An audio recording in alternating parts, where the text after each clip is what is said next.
आचार्यमध्यमाम् अस्मदाचार्यपर्यन्तं वन्दे गुरुपरम्पराम्। नारायणं पद्मभवं वसिष्ठं शक्तिं च तत्पुत्रपराशरं च व्यासं शुकं गौडपदं महान्तं गोविन्दयोगीन्द्रमथस्य शिष्यं श्रीशङ्कराचार्यमथस्य पद्मं पादं च हस्तमलकं च शिष्यं तं टोटकं वार्तिककारमन्याम् अस्मद्गुरुं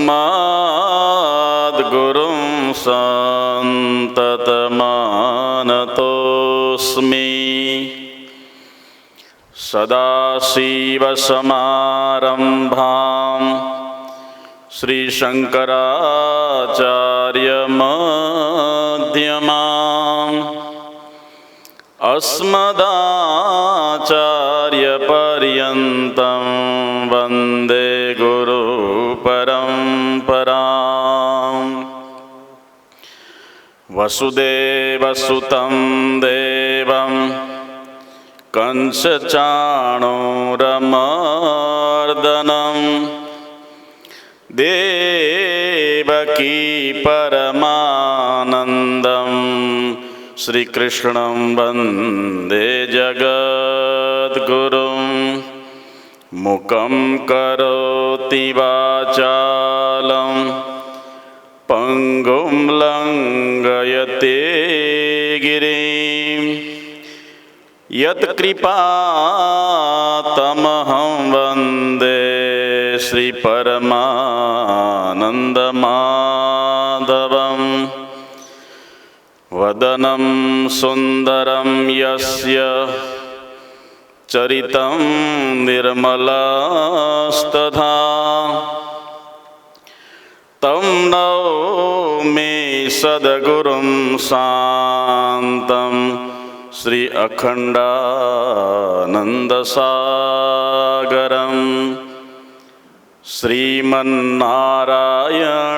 नारायण नारायण श्रीमन्नारायण नारायण नारायण श्रीमन्नारायण नारायण नारायण श्रीमन्नारायण नारायण नारायण श्रीमन्नारायण नारायण नारायण श्रीमन्नारायण नारायण नारायण भजमन्नारायण नारायण नारायण भजमन्नारायण नारायण नारायण भजमन्नारायण नारायण नारायण भजमन्नारायण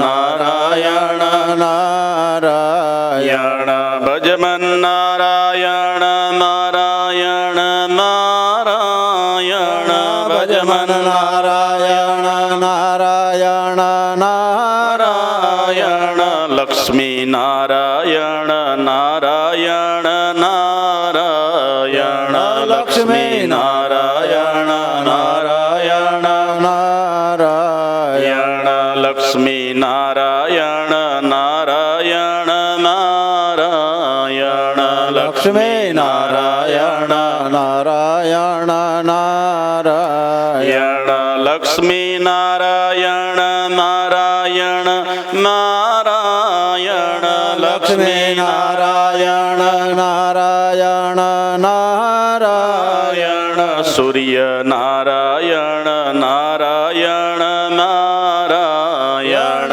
સૂર્ય નારાયણ નારાયણ નારાયણ સૂર્ય નારાયણ નારાયણ નારાયણ સૂર્ય નારાયણ નારાયણ નારાયણ સૂર્ય નારાયણ નારાયણ નારાયણ સૂર્ય નારાયણ નારાયણ નારાયણ બદ્રી નારાયણ નારાયણ નારાયણ બદ્રી નારાયણ નારાયણ નારાયણ બદ્રી નારાયણ નારાયણ નારાયણ બદ્રી નારાયણ નારાયણ નારાયણ બદ્રી નારાયણ નારાયણ નારાયણ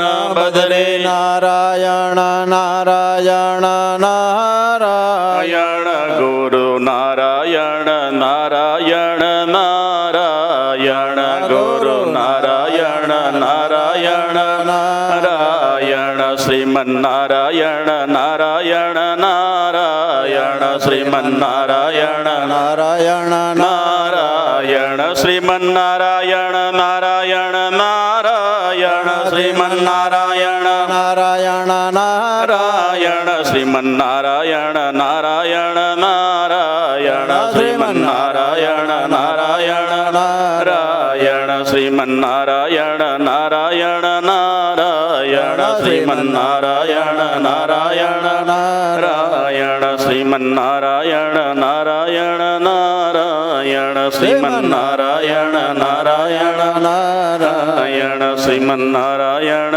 નારાયણ નારાયણ શ્રીમન નારાયણ નારાયણ નારાયણ નારાયણ બોલ સચ્ચિદાનંદ ભગવાન કે જય ધન્ય ભાગવતી વાર્તા મુક્તિ દાનેન ગર્જતી ધર્મ અર્થ કામને મોક્ષત્વાર પુરુષાર્થ મધ્યેશુ મોક્ષ એવ પરમ પુરુષાર્થ. મનુષ્ય જીવનની અંદર ચાર પુરુષાર્થો આપણે સિદ્ધ કરવાના હોય છે. સૌથી પહેલા આપણે ધર્મના કહ્યા પ્રમાણે જીવન યાપન કરીએ તો વાસ્તવમાં ચોથો જે પુરુષાર્થ છે વાસ્તવમાં મનુષ્યની સાથે એ ધર્મ સાથ આપે અને આત્યંતક દુઃખ નિવૃત્તિ પૂર્વક પરમાનંદ પ્રાપ્તિ મોક્ષ. દુઃખની અત્યંત નિવૃત્તિ કરવા માટે ધર્મના માર્ગે ચાલવું જોઈએ. વેદો કે છે ધર્મમ ચર સત્યમ વદ. ધર્મના ચાર ચરણોની અંદર સત્ય આવે, તપ આપે, શૌચ આવે અને પછી વૈરાગ્ય આવે. ધર્મની ઉત્પત્તિ સત્યમાંથી થઈ છે. સત્યાદ ઉત્પદ્યતે ધર્મ. સત્યમાંથી ધર્મની ઉત્પત્તિ થઈ. તો ધર્મની વ્યાખ્યા કરતા વેદવ્યાસ ભગવાન લખે છે કે સત્યાદ ઉત્પદ્યતે ધર્મો દયા દાનાત વિવર્ધતે. ધર્મની ઉત્પત્તિ ક્યાંથી થઈ? સત્યમાંથી. પછી એ ધર્મની અભિવૃદ્ધિ ક્યારે થાય? દયા દાનાત વિવર્ધતે. દયા હોય અને દાન હોય તો વાસ્તવમાં ધર્મનો પ્રસાર થાય, વિસ્તાર થાય. દયા દાનાત વિવર્ધતે. ક્ષમયા તિષ્ઠતે ધર્મો. ધર્મની અંદર ક્ષમા ભાવના હોય, લેટ ગો કરવાની ભાવના હોય, જતું કરવાની ભાવના હોય ત્યારે ધર્મ ટકે છે. અને ક્રોધાત ધર્મો વિનશ્યતિ. ધર્મનો નાશ ક્યારે થાય? ક્રોધની અંદર તમે ક્રોધાન્વિત થઈ જાઓ, ક્રોધાતુર થઈ જાઓ ત્યારે એ ધર્મ ક્રોધી મનુષ્ય ધર્મ અધર્મને જાણે નહીં, બસ એટલા માટે કે ધર્મનો વિનાશ થઈ જાય. ક્રોધો હિ શત્રુ પ્રથમો નિરાણામ. મોટામાં મોટો શત્રુ કયો આપણો બોલો? પણ કોઈ પણ એવો નાનો બાળકથી લઈને મોટા સુધી સિનિયર સિટીઝન 80 વર્ષનાથી ને કોઈ એવો નહીં કે ક્રોધ ના આવતો હોય. આમાં બેઠેલા આંગળી ઊંચી કરો, કોને ક્રોધ નથી આવતો? હે? કોઈ બાકાત નથી. કારણ કે એ આપણા આંતરિક શત્રુઓ છે બધા. એ શત્રુઓ બહાર નથી રહેતા. આપણો પડોશી શત્રુ નથી, આપણો ભાઈ ભાંડો શત્રુ નથી, પરિવારમાં કોઈ ગામની અંદર પડોશની અંદર કોઈ શત્રુઓ નથી. શત્રુઓ ક્યાં રહેલા છે? રહે છે શત્રુઓ સંગે, રહે છે સુહજે રંગે, ભલા ભય રાખતો બંગે, વિચારી ચાલજે વાલા. કઠણ છે કાળની કરણી, વિષય સંસારની સરણી, તણાણી જાય છે તરણી, વિચારી ચાલજે વાલા. ક્રોધો હિ શત્રુ પ્રથમો નરાણામ. તો સત્યાદ ઉત્પદ્યતે ધર્મો. સુંદર મનુ ભગવાને ધર્મની વ્યાખ્યા કરતા લખ્યું છે, યતો અભ્યુદય નિશ્રેયસ સિદ્ધિ સ ધર્મ. તમારા જીવનમાં જે અભ્યુદય કરાવે, ઉન્નતિ કરાવે, ભવપતિ કરો મુજ ઉન્નતિ, તમારી ઉન્નતિ કરાવે. યતો અભ્યુદય નિશ્રેયસ એટલે મોક્ષ. વેદાંતની ભાષામાં નિશ્રેયસ એટલે એને મોક્ષ કહેવાય. યતો અભ્યુદય નિશ્રેયસ સિદ્ધિ સધર્મ. અને ધારણા ધર્મ ઇત્યાહુ. જ્યારે યુધિષ્ઠિરને ભીષ્મ દાદા છેલ્લું જ્ઞાન આપી રહ્યા છે ધર્મ વિષયક, ત્યારે કે યતો અભ્યુદય નિશ્રેયસ સિદ્ધિ ધર્મ, યતો ધર્મ તતો જય. ધર્મો રક્ષતિ રક્ષિતઃ. એ ધર્મરાજ, ધર્મની થોડી પણ તમે રક્ષા કરશો તો એ સ્વલ્પમપ્યસ્ય ધર્મસ્ય ત્રાયતે મહતો ભયાત.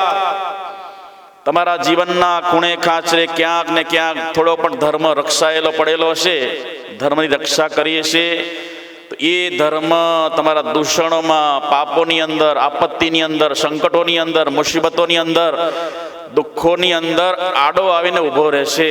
એટલે કીધું સ્વલ્પ મપ્યસ્ય ધર્મસ્ય. સ્વલ્પ થોડો પણ ધર્મ, અપી એટલે પણ થોડો પણ ધર્મ, અને સ્વલ્પમપ્યસ્ય ધર્મ ત્રાયતે રક્ષણ કરે છે. મહતો ભયાત મોટા મોટા ભયથી તમને તારે છે. એટલા માટે ધર્મ આપણને સત્યમાંથી પ્રાપ્ત થયો. જે ધર્મની અંદર આપણે સત્યનો પ્રયોગ કરીએ, સત્ય અનુસાર ચાલીએ, સત્યનું આચરણ કરીએ, પણ એ સત્યનો માર્ગ કેવો છે બોલો? શાસ્ત્રમાં પણ કીધું ને, શ્રુતિ ભગવતી કહે છે કે ક્ષુરસ્ય ધારા નિશિતા દુરત્તયા દુર્ગમ પતસ્તત કવયો વદંતી.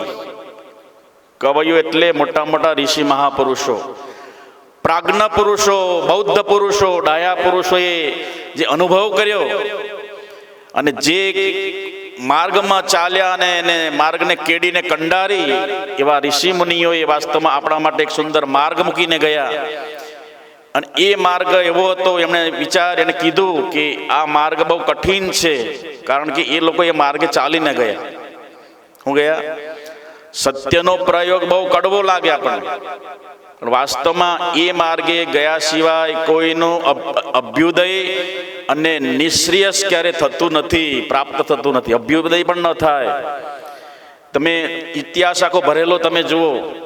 સત્યને ખાતર હરિશ્ચંદ્ર રાજા પોતે પણ વેચાણા. સમ્રાટ ચક્રવર્તી મહાપુરુષ પોતાની અર્ધાંગના ધર્મપતિને પણ ભર બજારમાં વેચાઈ. નાનો બાળક, ફૂલ જેવો કોમળ બાળકને પણ એ ત્રણેય વેચાઈ ગયા સત્યને ખાતર.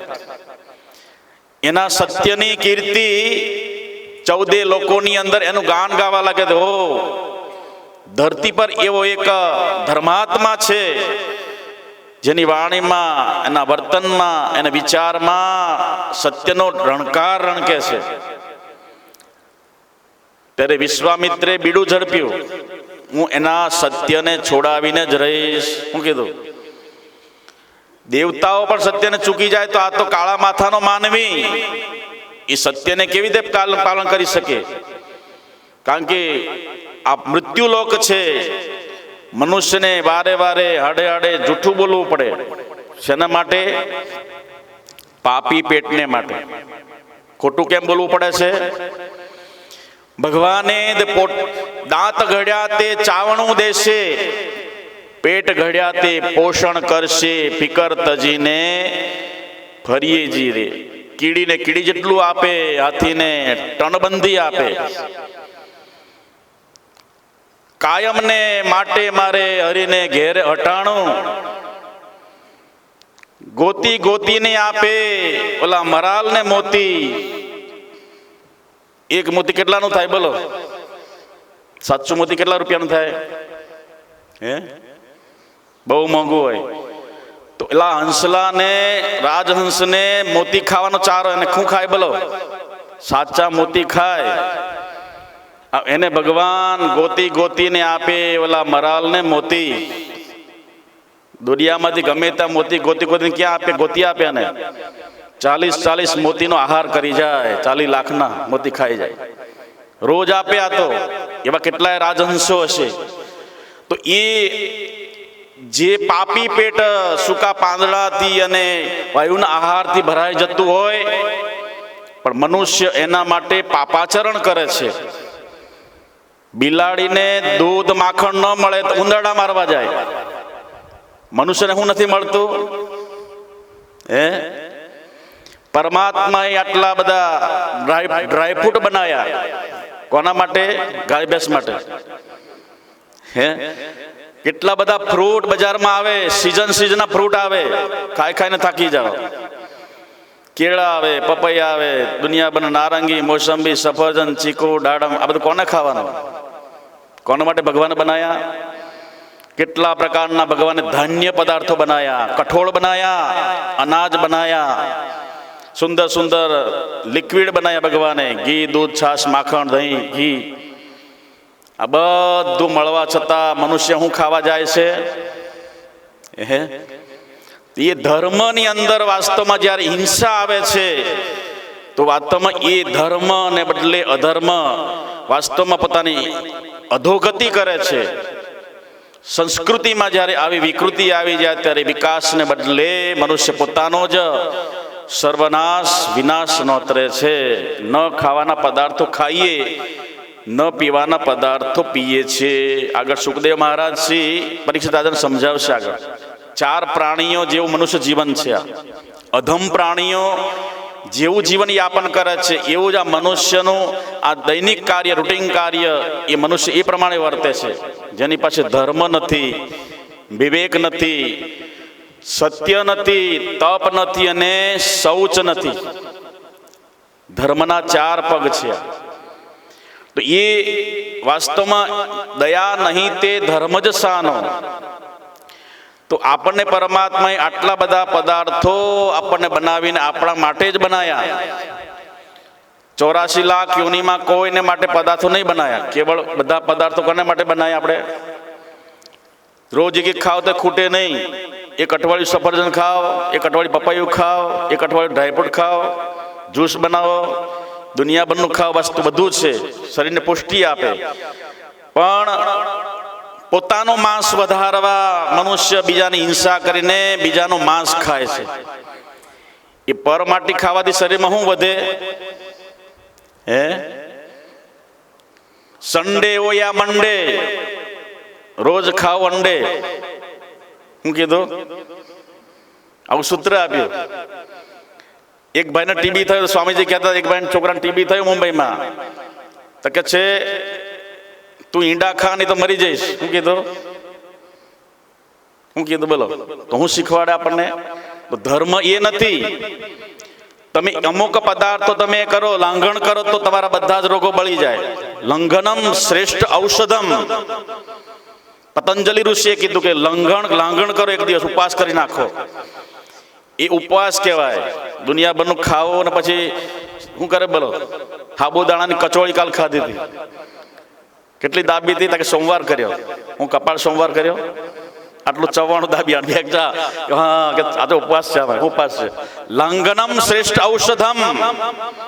લાંઘન કરો એ બધા અંદર કષાયો, કફ પિત્ત વાયુ જે કુપિત થયેલા હોય, એની અંદર જે વિકારો થયેલા હોય એ બધા લાંઘન કરવાથી જઠરાગ્નિ ભડકો થાય અને પછી એ બધા દોષોને ઉપશમન કરે. શું કરે? તો ઋષિ મુનિઓએ આપણે તરહના બધા જે તહેવારો, ઉત્સવો આપણને ભગવાને ઋષોમાં રાખ્યા, આપણને ઉત્સવ ઉજવવામાં ઉત્સાહિત કરે. ઉત્સાહ વધારાને ઉત્સવ કહેવાય. તો આપણને ભાદરવામાં જે આપણે પિત્ત પ્રકોપ થાય છે, તો એ ભાદરવામાં પિતૃપક્ષ આવે, શ્રાદ્ધ પક્ષ આવે. તો શ્રાદ્ધ પક્ષમાં પિતૃઓને શું નાખવાનું હોય? કાજુ કતરી અને પાણીપુરી. શું નાખવાની? વાસ. દાદા બહુ ખાતા હતા બેઠા બેઠા, મોઢામાં દાંત નતા ને, દાદાને પાણીપુરી બહુ ભાવતી હતી. તો ઘણા શું નાખે વાસમાં? તો વાસ્તવમાં આપણો એ ખીર ખાવાનો વૈજ્ઞાનિક નિયમ છે, સંશોધન, કે ભાદરવાની અંદર તડકો પડે એટલે અંદર રહેલો પિત્ત પ્રકોપ થાય અને બરાબર ગરમ થાય અને પછી તમને એસિડિટી, અનેક પ્રકારના ઉપદ્રવ કરે, તાવ આવે. એના માટે ખીર શ્રેષ્ઠ ઔષધ છે. ભાદરવો આખો કે તમે ખીર ખાઓ, અને ખીર ખાવાથી જ પિત્તની પ્રકૃતિ શાંત થઈ જાય. તો ઋષિ મુનિઓએ ધર્મની સાથે વિજ્ઞાન, સાયન્સને જોડ્યું છે. તો કફ પિત્ત ને વાયુ કુપિત થવાનું કારણ છે અત્યંબપાનાત વિષમાસનસ્થમ. પ્રકૃતિથી શરીર બનેલું છે. પ્રકૃતિ અનુસાર આપણે શિયાળો, ઉનાળો, ચોમાસું, જે પ્રકૃતિ સાથે જોડાયેલું આ 5 ભૌતિક શરીર, 5 ભૂતોની જે પ્રકૃતિ, એની અનુસાર આપણે જીવન યાપન કરતા નથી. એટલે એમાં વિકૃતિ થાય અને હાથે કરીને આપણે બીમાર પડીએ. કોઈ બીમાર પડવા આવતું નથી. બીમાર કોણ પાડે? બીમાર પડે છે કેમ? પોતાના આહાર વિહાર વિકૃત હોવાથી. યુક્તાહાર વિહારસ્ય, ભગવાને ગીતાની અંદર અર્જુનને એ જ કીધું. યુક્ત આહાર અને વિહાર તમારો યુક્ત હશે તો તમારો યોગ દુઃખરૂપ નહીં થાય.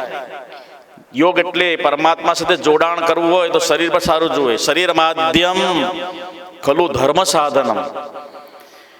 પહેલું સુખ તે જાતે નરવા. તો શરીરને સારું રાખશો તો તમે અહીં આવી શકશો.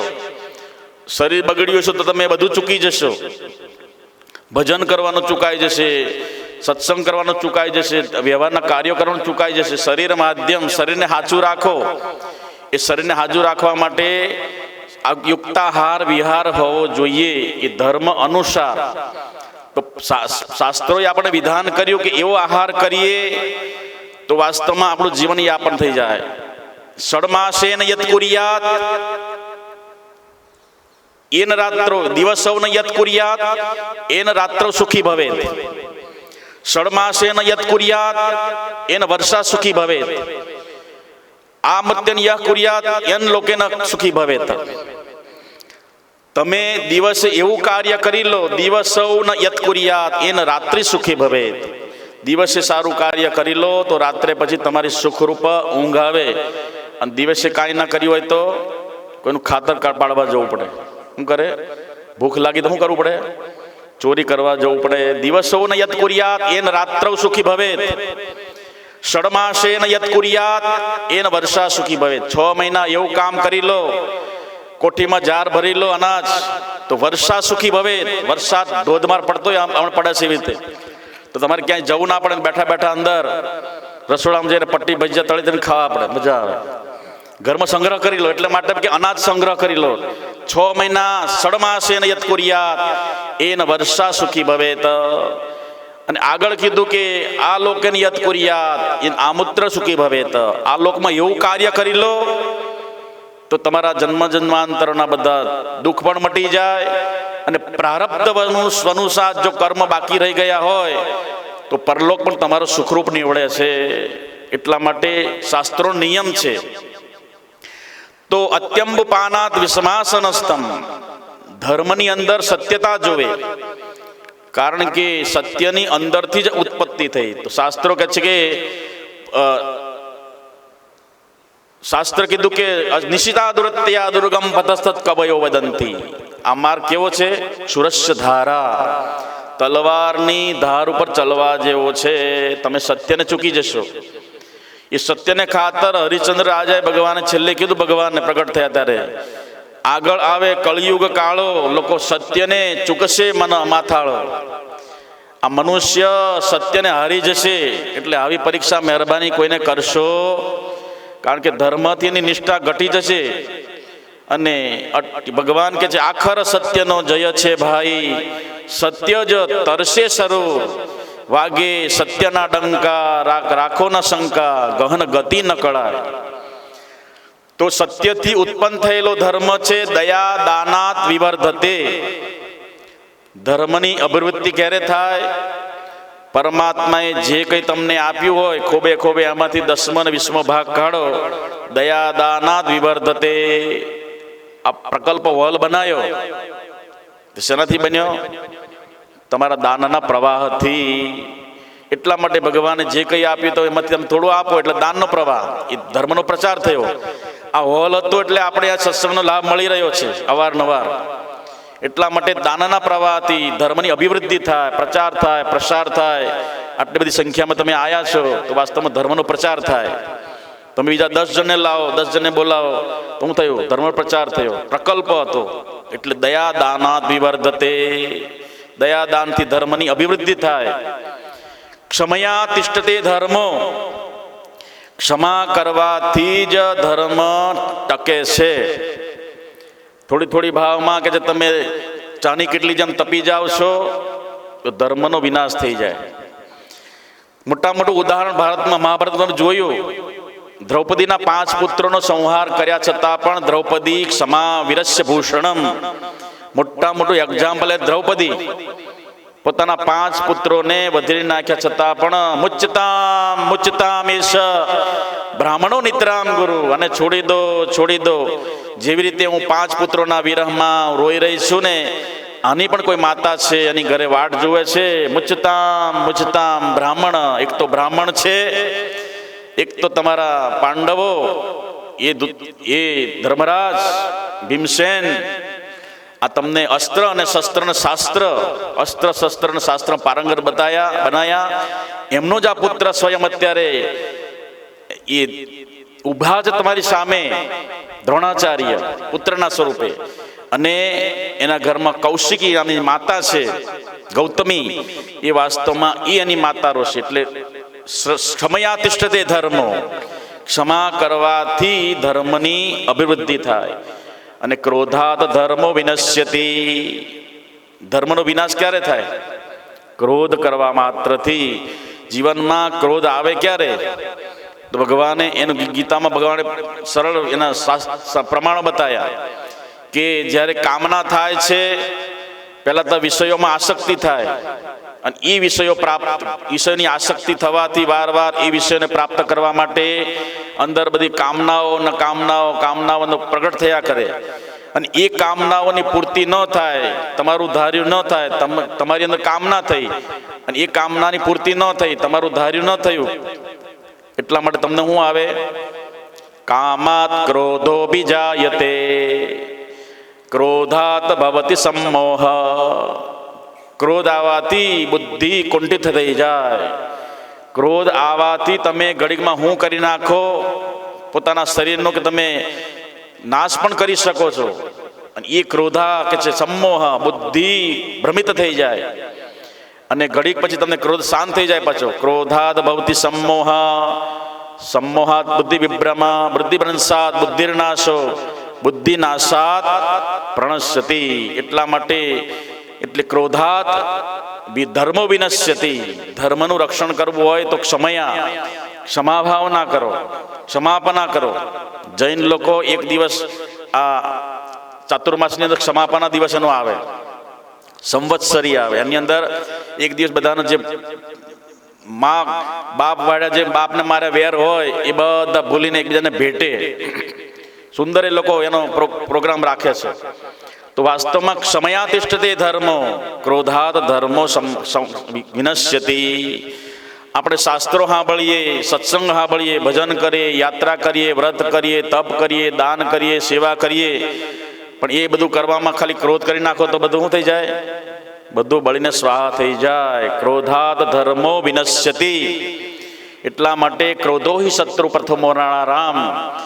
શત્રુ છે એવો કેમ કે પોતાનો વિનાશ કરે, પોતાનો એ ક્રોધરૂપી અગ્નિ મનુષ્ય પોતાને જ બાળી નાખે છે. એટલા માટે ધર્મ ધારણાત ધર્મ ઇત્યાહુ. એ ધર્મની સાથે તપ જોવે, શૌચ જોઈએ. શૌચ માને પવિત્રતા, અંદરની પવિત્રતા અને બહારની પવિત્રતા.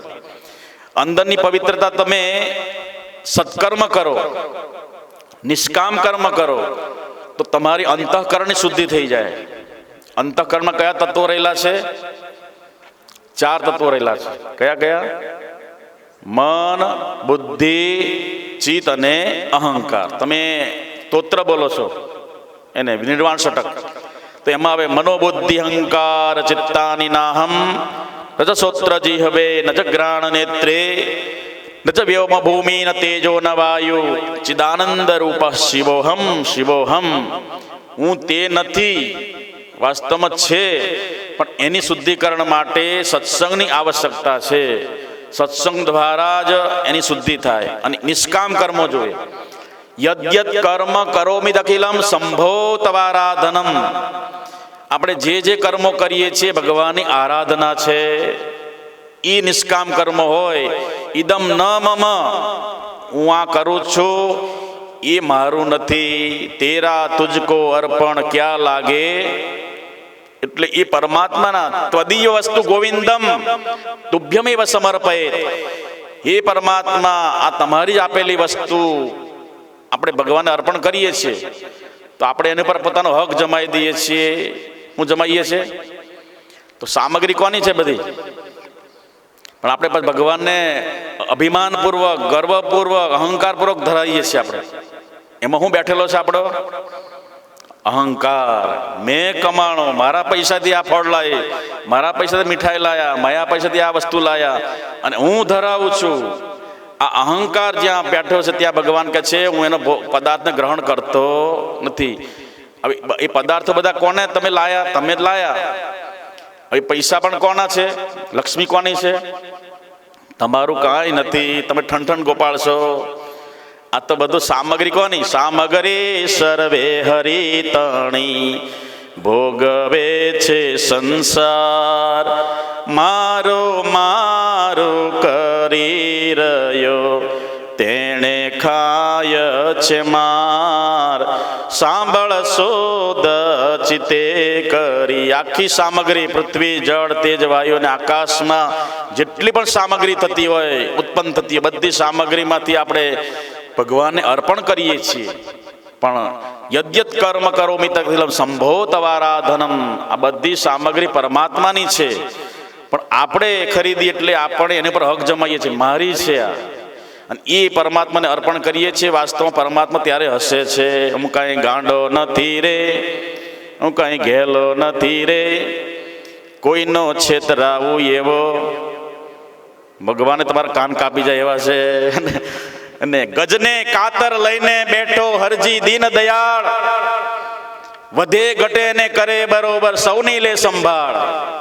ઉપર વાળો હરજી દરજી બેઠો છે. દરજી ઉપરનો બેઠેલો કયો દરજી? હરજી દરજી. કોણ લઈને બેઠો છે? ગજ અને કાતર. પહેલાના જમાનામાં પેલો ગજ માપતા હતા ને, લાંબો પટ્ટી હોય લોખંડની. અત્યારે તો ઓલી મેજર પટ્ટી નીકળી ગઈ. ગજ ને પછી કાતર લઈને બે શું કરે ને? કોઈને આવે મારવા માટે શું કરવાની? ગજને કાતર લઈને બેઠો હરજી દીન દયાળ. વધે ઘટે ને કરે બરોબર સૌની લે સંભાળ. પરમાત્મા ઈશ્વર છે.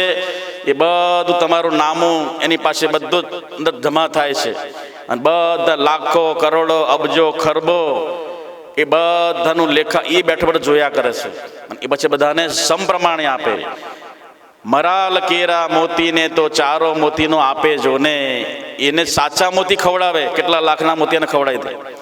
કીડીને કણ આપે, ક્યાં ભૂખી છે ખૂણામાં બેઠી ફરતી ફરતી એને પહોંચાડે, ત્યાં ખાદ્ય પદાર્થ પાસે પહોંચાડી દે. આખી દુનિયામાં જે હોય બધાને ભગવાન એ દ્રષ્ટિ, સૂક્ષ્મદર્શી. સૂક્ષ્મ દ્રષ્ટિવાળા એ પરમાત્મા સ્વરાટ, વિરાટ, અમાપ, અસીમ અને અનંત. યત્સ્યાત સર્વત્ર સર્વદા. એને વ્યાસ ભગવાન બ્રહ્માજીએ જ્યારે એ જ્ઞાન આપ્યું એમાં કીધું કે યત્સ્યાત સર્વત્ર સર્વદા અન્વય વ્યતિરેકાભ્યામ. બધામાં ઓતમ પ્રોતમ છે. પરમાત્મા એ બનાવ્યું ખરું, પણ પરમાત્મા પણ એમાં રહેલા છે. આદ્ય તું અંત તું મધ્ય વ્યાપી રહ્યો. કાર્યને કારણ અન્વય વ્યતિરેકાભ્યામ. કાર્યને કાર પવન તું, પાણી તું, ભૂમિ તું, ભૂદરા અખિલ બ્રહ્માંડમાં એક તું શ્રી હરિ. જુજવે રૂપે અનંત ભાષે. જુજવે રૂપે એટલે સ્વેદજ, અંડજ, ઉદ્ભી, જરાયુજ રૂપે જુજવે રૂપે અનંત ભાષે. અને વૃક્ષ થઈને ફૂલી રહ્યો આકાશે. એટલા માટે વિવિધ રચના કરી ભોગતું ભોગવે. જીવાત્મા શું કરે છે? એ શબ્દ, સ્પર્શ, રૂપ, રસ્વ, ગંધ આદિ ભોગોને ભોગવવા માટે વિવિધ રચના કરી. સુખને ભોગવવા માટે શું બનાવ્યું બોલો? મકાન લાયા, ગાડી લાયા, દુનિયાભરના પદાર્થો લાયા, અનેક રચના કરી ભોગતું ભોગવે. એ પદાર્થોને અનેક પ્રકારના સંગ્રહ કરીને એનું લક્ષ્ય શું હતું? આ પદાર્થો ભેગા કરીને લક્ષ્ય શું હતું મનુષ્યનું? એશારામ માટે. શેના માટે? સુખ માટે. એ લક્ષ્ય એ નતું કે આ પ્રાપ્ત કરીને હું ભગવાનનું ભજન કરીશ. શું છે બોલો? આખું જીવન એમાં રંગ લગાવવામાં, ફર્નિચર લગાવવામાં જ આખું જીવન યાપન થઈ જાય. તે કાળ તો મોડું ડાચું ફાડીને ઉભેલો જ છે. કાલબ વ્યાલ મુખગ્રાસ. રાજકોટની અંદર એક સત્ય ઘટના બની હતી. એક ભાઈ ઘણા સમય પહેલા બહુ 6 માળનું મકાન બને, હવેલી લાકડાની. એમાં આખું જીવન એને યાપન કરી નાખ્યું. લાકડું એ સમય સાધનનો અને સાધનોનો અભાવ હતો. દૂર દૂરથી લાવવાનું, એના કારીગરોને ગોતવાના, કોઈ સાધનો લાવી શકે નહીં, વેઢારવાનું ઘોડાગાડી મોટગાડીમાં. એ સમયે એને લાકડાની હવેલી બનાવી. પૈસા વખતે બહુ હતા, ધનિક હતા, શેઠ. હવે બનાવતા બનાવતા બનાવતા પછી એનું ઉદ્ઘાટન આવ્યું. હું આવી બોલો, મુહૂર્ત આવ્યું વાસ્તુનું. અને બરોબર ત્યાં જ્યારે સ્વિચ કરવા જાય છે લાઇટની, ત્યાં શું થયું બોલો? મુહૂર્ત પહેલા એ છે દાદા જેવી સ્વિચને પાડવા જાય છે, ઓપન કરવા જાય, ત્યાં કરંટ લાગ્યો. શું થયો? દાદા પાછા રૂમમાં ઘૂસી ગયા. ક્યાં ગયા? મુહૂર્ત પહેલા મોત આવ્યો, હવેલીઓ શા કામની. જીવન જીવી જાણ્યું નહીં તો જિંદગી શા કામની. પરમાત્મા જેવી સ્થિતિમાં, જેવી પરિસ્થિતિની અંદર જેવી રીતે તમને રાખે એવી રીતે એ પરિસ્થિતિમાં ભગવાનને ભજી લેવા. ગમે ત્યારે, ગમે તે ટાઈમે. એનો કોઈ ટાઈમ નહીં. અનલિમિટેડ પરમાત્મા 24 કલાક ઓનલાઈન જ બેઠેલા છે. અને અનલિમિટેડ છે પરમાત્મા. ગમે ત્યારે, ગમે તે દિશામાં, ગમે તે સમયે, અડધી રાતે પણ તમે પોકારો તો ભગવાન તો ઓનલાઈન છે 24 કલાક. પ્રભુ તો જાગતો બેઠો તમારા દેહ મંદિરમાં. મંદિરો પૂજારીઓ બંધ કરી તાળા મારી દે, પણ જીવતું જાગતું મંદિર એટલે માનવ મંદિર. હૃદયમાં એ પરમાત્મા 24 કલાક. યત્સ્યાત સર્વત્ર સર્વદા અન્વય વ્યતિરેકાભ્યામ. અને કાર્યકારણ રૂપે પરમાત્મા સર્વત્ર હૃદયમાં 24 કલાક. એમાં ભગવાન કીધું વિજ્ઞાન નૌકા નામની જે સુંદર સ્તોત્ર છે, શંકરાચાર્ય ભગવાન લીધું કે યદાનંદ લેશૈ સમાનંદે વિશ્વમ યદા ભાતિ સર્વૈ તદા ભાતિ સર્વમ યદા લોચિતે મન્યસ્વનુ સમસ્તમ સનિત્યોપલબ્ધિ સ્વરૂપો હમાત્મા. એ પરમાત્માની નિત્ય ઉપલબ્ધિ છે. એ ક્યારેક સેકન્ડ માટે, પલ માટે પણ ભગવાન આગા પાછા ન થાય. એને કીધું કે યત્સ્યાત સર્વત્ર સર્વદા. જે સર્વદા પણ છે અને સર્વમાં છે એ ભગવાન, એ જ પરમેશ્વર વિરાટ સ્વરૂપ 24 કલાક આપણે એ નોંધ લે છે. એને જ તમે ભૂલી અને અન્યત્ર તમારું મન ચાલ્યું ગયું તો વાસ્તવમાં એ જ મોટા મોટું વિપત્તિ અને એ જ મોટા મોટી દુઃખની સરવાણી છે વાસ્તવમાં. એટલા માટે કાલે આપણે શ્રવણ કરી દો ભાગવતની અંદર. અને પરીક્ષિત રાજાનો જન્મ થયો ત્યારથી પછી એને સુંદર કાર્યો કર્યા. પોતાના દાદાઓના રાહે ચાલીને સુંદર સુંદર સત્કાર્યો કર્યા. અને સત્કાર્યો કરતા કરતા મનની અંદર જ્યારે જરાસંઘનો મુગટ માથા પર ધારણ કર્યો એટલે વાસ્તવમાં કળિયુગને જે રહેવાના સ્થાનો આપ્યા હતા એમાં ભૂલ ખાઈ ગયા, અને એ લાગ જોઈને પછી જ્યારે મસ્તક ઉપર જરાસંઘનો મુગટ ધારણ કર્યો એટલે કળિયુગ પ્રવેશ કર્યો. અને જે ધર્મના લક્ષણો બતાવ્યા તમને, તપ, પછી શૌચ, એ શૌચ ક્રિયા કરવામાં ભૂલ ખાઈ ગયા. એ શૌચ ક્રિયા કરવા માત્રથી અધર્મનો પ્રવેશ થયો. અધર્મનો મિત્ર કળિયુગ. અધર્મનો મિત્ર કોણ છે બોલો? કળિયુગ પ્રવેશ કરી જાય છે. એટલા માટે શાસ્ત્રોમાં કીધું કે આભ્યંતર શૌચ અને બાહ્યતર શૌચ. બહારનું શૌચ અને અંદરનું શૌચ. અંદરનું શૌચ તમને બતાવ્યું, મન, બુદ્ધિ, ચિત્ત, અહંકારને શુદ્ધિકરણ કરવાનું. સત્કાર્ય કરો, ભજન કરો, માળા કરો, જપ કરો, દાન કરો, પરોપકાર કરો. એ સત્કાર્ય કરવાથી અંતઃકરણની શુદ્ધિ થાય. એ અંતઃકરણ શુદ્ધિ તમે બધા કરી રહ્યા છો, એટલા માટે સત્સંગમાં તમે લાભ લઈ રહ્યા છો. નહીં તો પછી ઘણા જે અંતઃકરણ શુદ્ધિ ના હોય તો એનું મન ક્યાં બીજે રખડતું હોય? બહાર જે આવી ન શકે, સત્સંગની અંદર પગ એનો ઉપડી જ ના શકે. તમારું અંતઃકરણ શુદ્ધ છે એટલે તમને જિજ્ઞાસા છે, તમને ભાવના છે, અને ભગવાનની ભક્તિમાં રસ છે, એટલે તમે વાર દોડીને એ સત્સંગને એટેન્ડ કરો છો. એટલે તમે સમજી લો કે આપણું અંતઃકરણ શુદ્ધ થયું છે. કેમ? શ્રુતમ હરતી પાપાની. વેદના મંત્રો ખાલી જીવનમાં કંઈ આવડે કાંઈ નહીં, પણ ખાલી સાંભળો ને તો શાસ્ત્રોમાં કીધું શ્રુતમ હરતી પાપાની. શ્રવણ માત્રથી જ બધા પાપો બળીને ભસ્મ થઈ જાય. ભગવાનનું નામ એવું છે, હરિનું નામ રસાયણ સેવે, પણ જો પથ્ય પડાય નહીં. નામ રટણનું ફળ નવ બેસે, ભવરોગ કદીએ જાય નહીં. એટલા માટે તમે એ નામસ્મરણ કરો છો, શ્રવણ કરો છો. વેદના મંત્રો સાંભળવા મુશ્કેલ છે, યાદ રાખજો, દુર્લભ છે. વેદોના, શ્રુતિ ભગવતીઓના, ઉપનિષદોના, ગીતાના વચનો અને અનેક પ્રકારના જે મંત્રો છે બધા તમને સાંભળવા દુર્લભ છે, ન મળે બધાને. એટલે કીધું મહાપુણ્ય પ્રભાવે ન કૃતિયમ કાય નવત્વયા. અને એ સુંદર ભગવાનની દયાથી, ગુરુમાની કૃપાથી, ભગવાનનો રાજીપો હતો ત્યારે તમે સત્સંગમાં રુચિ થાય. એ તો ભગવાન વેદવ્યાસજી પોતાની અમૃતરૂપી કલમથી લખે છે કે ભાગ્યોદય ન બહુ જન્મ સમર્જિતે ન.